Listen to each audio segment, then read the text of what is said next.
ओम नमो भगवते वासुदेवाय। हरे कृष्णा। तो एकादशी के व्रत के बारे में आप सभी लोग जानते हैं। एकादशी के व्रत करने का क्या लाभ है और एकादशी का पालन नहीं करने से किस प्रकार से व्यक्ति का पतन होता है, इस विषय में आज की क्लास में हम चर्चा करेंगे। देखिए, एकादशी के दिन भोजन करने का निषेध कहा गया है। एकादशी को दिन अन्न का भोजन हमें नहीं करना चाहिए।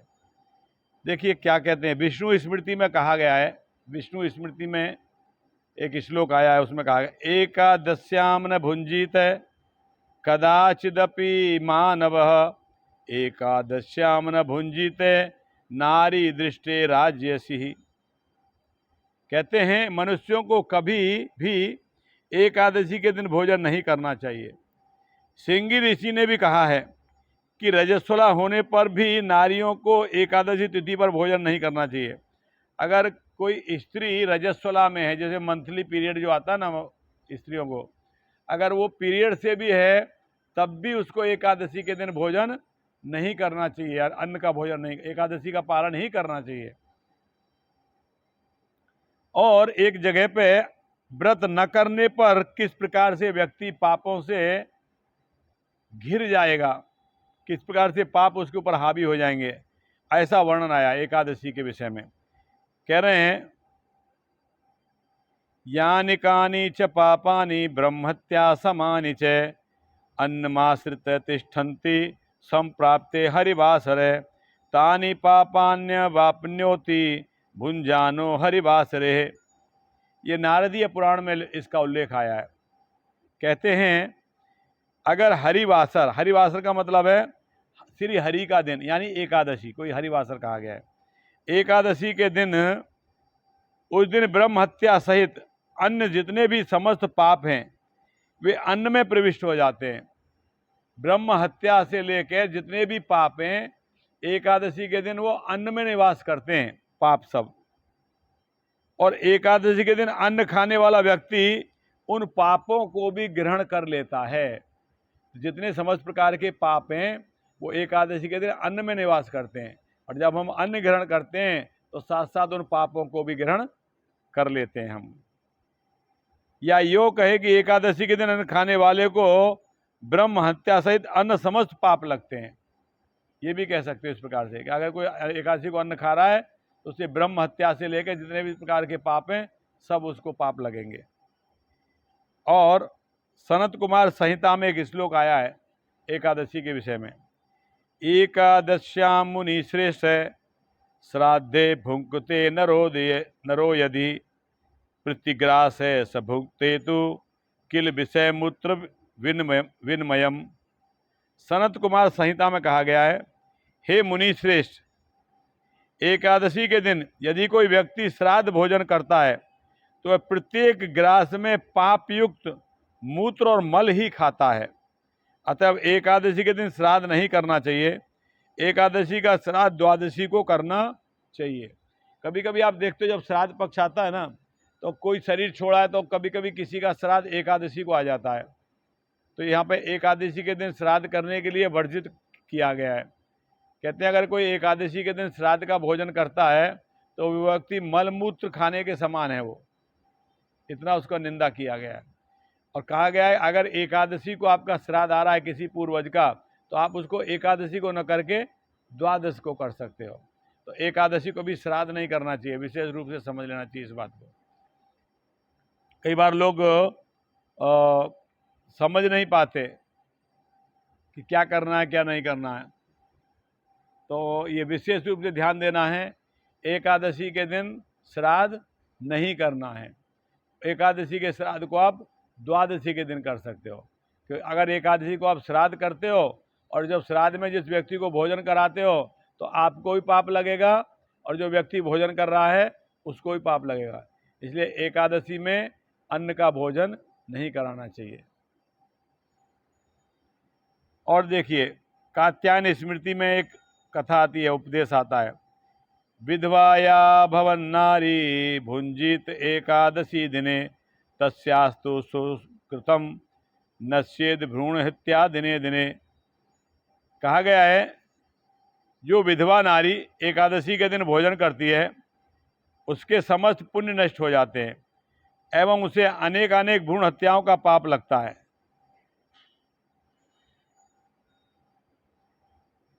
अगर कोई विधवा है स्त्री और एकादशी के दिन अगर वो भोजन करती है तो उसने जीवन में जितने पुण्य अर्जित किए हैं सब पुण्य नष्ट हो जाएंगे और उसे अनेक भ्रूण हत्या का पाप लगेगा। भ्रूण हत्या मतलब गर्भ में जो संतान को मार देते हैं, गर्भपात करते हैं, उसको भ्रूण हत्या कहा गया है। तो ऐसी स्त्री को जो एकादशी को भोजन करती है अनेक भ्रूण हत्या के पाप लगते हैं। और एक जगह बृहदनारदीय पुराण में कहा गया है कि एकादशी बिना रंडार यतिशय सुमहातपः पच्यते ह्यंतध्य तामिश्रे यावदाहूत स्वल्पवम। कहते हैं कि एकादशी व्रत न करने पर विधवा एवं महातपस्वी यतियों को भी प्रलय काल तक अंधतामिश्र नामक नरक में पड़े रहना पड़ता है। एक बहुत बड़ा भयानक एक नरक है, इसका नाम है अंधतामिश्र नरक, अंधतामिश्र नरक। तो कहते हैं अगर कोई व्यक्ति एकादशी को भोजन करता है तो उसे प्रलय काल तक अंधतामिश्र नरक में वास करना पड़ता है।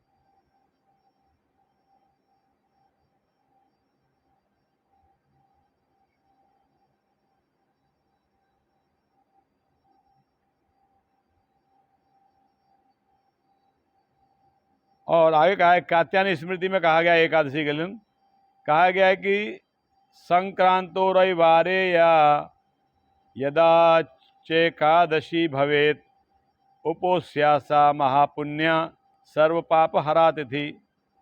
कहते हैं कि संक्रांति के दिन अथवा रविवार के दिन यदि एकादशी तिथि आ जाए तो सर्व पापों को हरण करने वाली इस महापुण्यमयी तिथि को अवश्य ही व्रत करना चाहिए। अगर संक्रांति के दिन एकादशी आ गई या रविवार के दिन एकादशी आ गई तो और भी महान है वो, ऐसे कहा गया है। अब देखिए कभी कभी घर में किसी की मृत्यु हो जाती है तो सूतक लगते हैं, तो उस सूतक में हमें एकादशी करना चाहिए कि नहीं करना चाहिए, तो इसके विषय में शास्त्र क्या कहते हैं। कहते हैं विष्णु रहस्य में कहा गया है कि परम आपत्ति या संकट आने पर, आनंद या हर्ष के अवसर पर, एकादशी तिथि आने पर अथवा सूतक या पातक या मृतक होने पर भी, सूतक मतलब क्या है, घर में किसी का जन्म हो उसको सूतक कहते हैं, घर में किसी की मृत्यु हो उसको पातक या मृतक कहते हैं। तो ये सूतक पातक होने पर भी द्वादशी व्रत का त्याग नहीं करना चाहिए। एकादशी आप तब भी कर सकते हो जब आपके घर में सूतक लगा है, तब भी एकादशी आप कर सकते हो।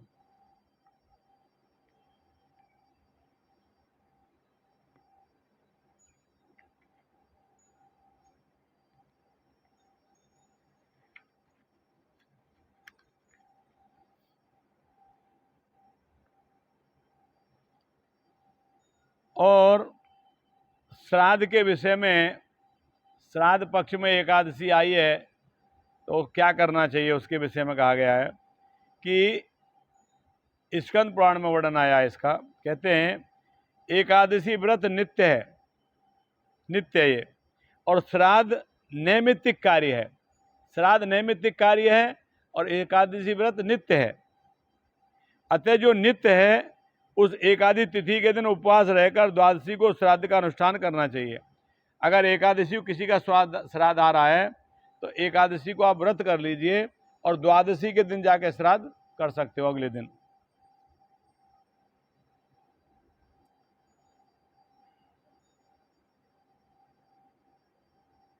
कहा गया है बृहद पुराण में कहा गया है ये कुर्वन्ति महीपाल श्राद्धम त्वेकादशी दिने तृष्यते नरकम यान्ति दाता भोक्ता परे तकः।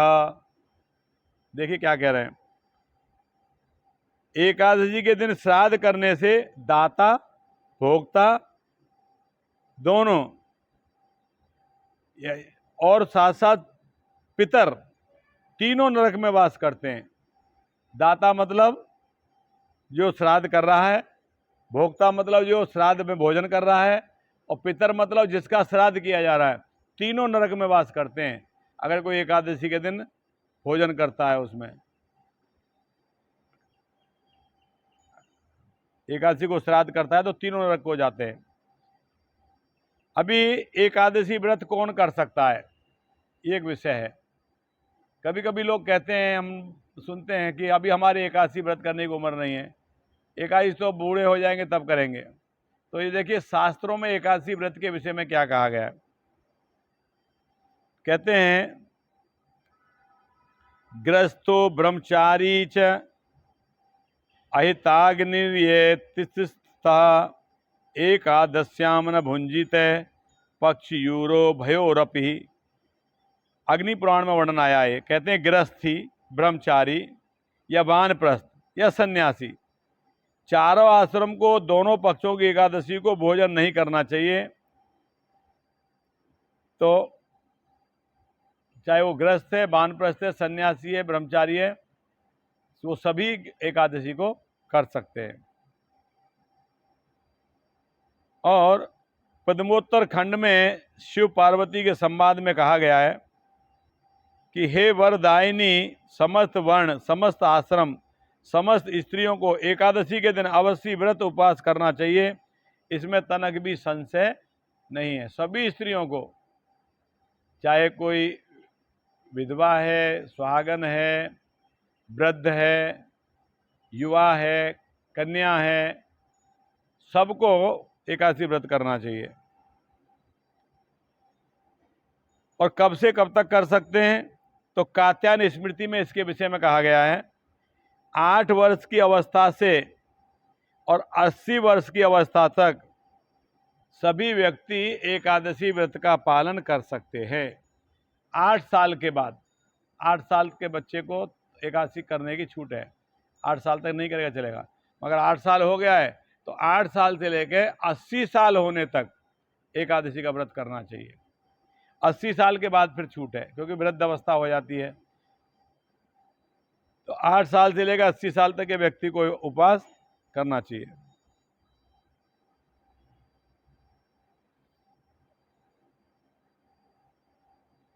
एक बार नारद पुराण में एक वर्णन आता है, एक राजा हुआ था, उनका नाम था रुकमागंध।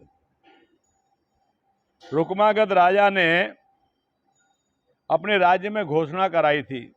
उसने कहा था कि 8 वर्ष से 80 वर्ष तक का कोई भी व्यक्ति जो हरिवासर यानी एकादशी के दिन भोजन करेगा, वह पापी मेरे द्वारा बद्ध होगा अथवा मार दिया जाएगा या उसको देश से निकाल दिया जाएगा।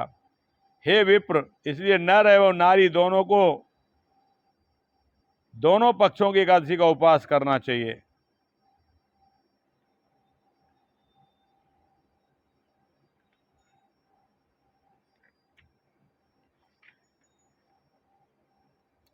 अभी बीमार व्यक्ति है तो उसके विषय में क्या कहते हैं एकादशी के लिए।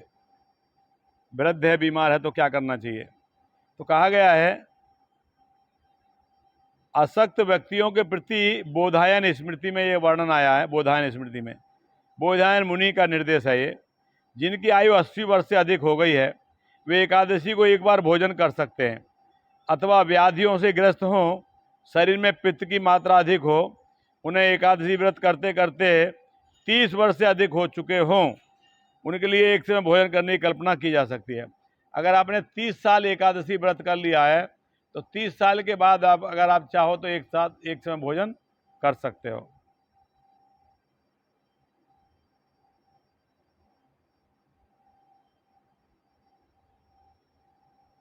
और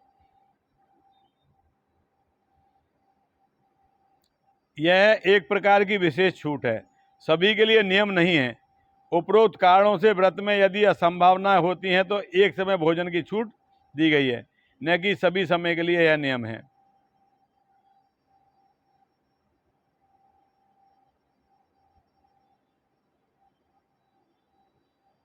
कहा गया रात्रि में एक बार भोजन करने के विषय में आदेश है कि सेवन करना ही पड़े तो रात्रि में केवल वायु का सेवन करें। वायु से काम न चले तो पंचगव्य, अन्यथा घी, अन्यथा तिल, अन्यथा फल, अन्यथा अन्न के अतिरिक्त कोई द्रव्य का सेवन कर सकते हैं। देखिए हम लोग एकादशी में ना फलाहार करते हैं, बहुत सारी चीज़ें करते हैं। एक्चुअली इसमें कुछ भी नहीं करना चाहिए, कुछ भी आहार नहीं लेना चाहिए। ये तो उन व्यक्ति को बताया है जो 30 साल तक बिना कुछ खाए एकादशी करते हैं। तब वो व्यक्ति अगर सक्षम नहीं है शारीरिक तौर पे, तब एक बार अन्न नहीं खाना, फल खा सकते हैं, पंचगव्य खा सकते हैं, घी खा सकते हैं, मतलब ऐसी वस्तुएं जो अन्न नहीं है वो खा सकते हैं। और अगर एकादशी करना है तो ये सब खा के नहीं करना चाहिए। कई बार हम देखते हैं लोग फल या फिर साबूदाने का या फिर दूसरी बहुत सारी चीज़ें अन्न के अलावा बना के खाते हैं। कुछ भी खाना ही नहीं है, ऐसा बताया गया एकादशी में।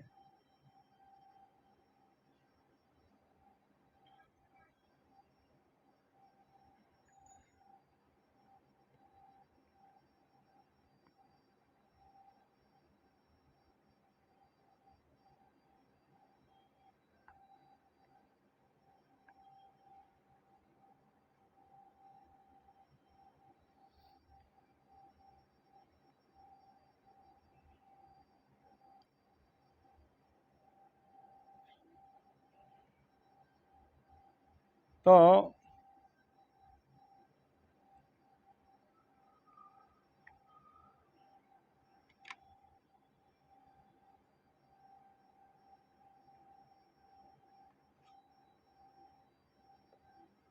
विष्णु रहस्य में और कुर्म पुराण में लिखा गया है कि वेद, ब्राह्मण एवं जनार्दन श्री हरि को न मानने वाले समस्त तंत्र शास्त्रों एवं धर्मशास्त्रों के वाक्यों को ग्रहण नहीं करना चाहिए, अर्थात नहीं मानना चाहिए। वेद विरुद्ध, ब्राह्मण विरुद्ध, श्री हरि विरुद्ध जो शास्त्र हैं उनके वचन ब्राह्मणों को ग्राह्य नहीं है, उन्हें नहीं मानना चाहिए।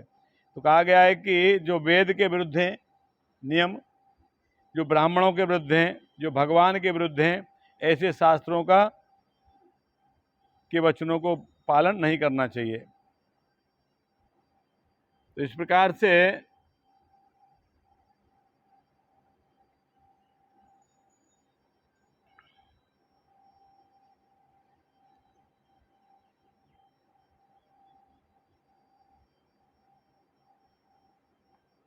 व्रत करते समय और क्या सावधानी बरतना चाहिए। देखिए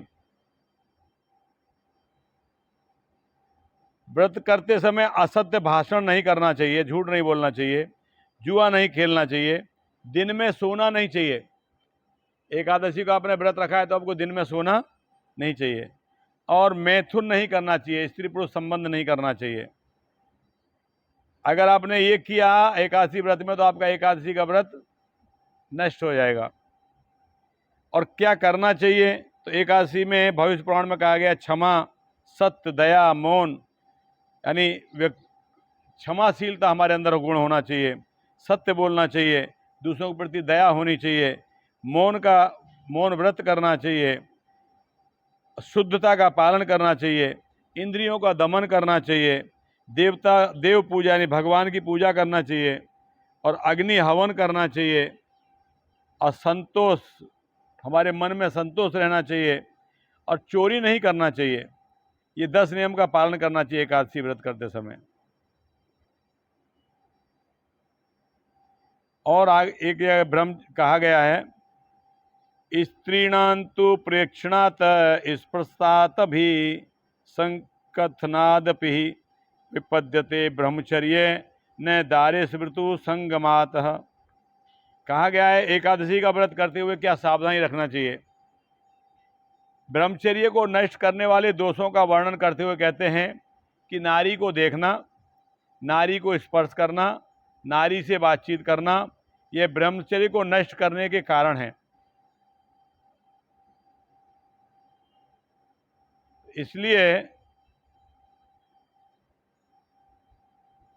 इस सबसे व्यक्ति को बचना चाहिए।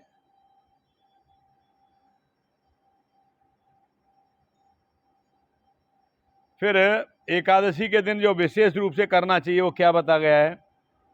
श्रीमद् भागवतम में कहा गया है, भक्त्या पठते श्रीमद् भागवतम भक्त्या पठते विष्णु सन्निधो जागरे तद पदम याति कुल वृंदम समन्वित है। कहा गया है, स्कंद पुराण वर्णन आया है, श्री ब्रह्मा जी नारद से कहते हैं कि अगर कोई व्यक्ति एकादशी व्रत में जागरण करता है, कीर्तन करता है, भगवान श्री कृष्ण के विग्रह के समक्ष भक्ति सहित जो श्रीमद् भागवत का पाठ करता है, ऐसा व्यक्ति अपने कुल परिवार सहित श्री हरि के धाम बैकुंठ में उनके चरणों में स्थान प्राप्त करता है। तो एकादशी के दिन जागरण करना चाहिए। ये ब्रह्मा जी नारद जी से कह रहे हैं अगर कोई व्यक्ति एकादशी की रात्रि को जागरण करके भगवान के समक्ष कीर्तन करता है तो ऐसा व्यक्ति अपने पूरे परिवार के साथ भगवान के चरणों में बैकुंठ में वास करता है। इस प्रकार से तो